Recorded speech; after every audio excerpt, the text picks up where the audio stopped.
Hello friends, তোমাদের সাথে আজকে নতুন একটি ব্লগ শেয়ার করতে যাচ্ছি। বলতে পারো এটি আমার লাইফের স্পেশাল একটি সারপ্রাইজ ডে। দিনটি ছিল আমার বার্থডে। আমার বার্থডের এক সপ্তাহ আগে আমার হাজব্যান্ড ইটালি চলে যায়, ছুটি শেষ।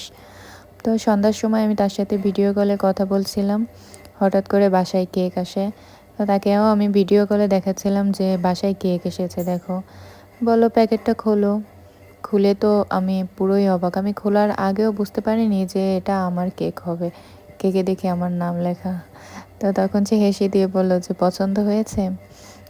আমি শোনা মাত্রই আমার চোখ দিয়ে পানি এসে গিয়েছিল, কারণ আমার বার্থডে তারিখ আমি ভুলে গেলেও সে ভুলেনি কখনো, এত দূরে থেকে, এত ব্যস্ততার মাঝেও।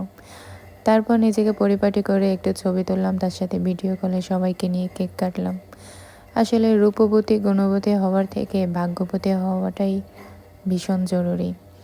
থ্যাংক ইউ আমার হাজব্যান্ডকে আমাকে এত সুন্দর একটি সারপ্রাইজ দেওয়ার জন্য, এত ব্যস্ততার মাঝেও আমার বার্থডে তারিখ মনে রাখার জন্য।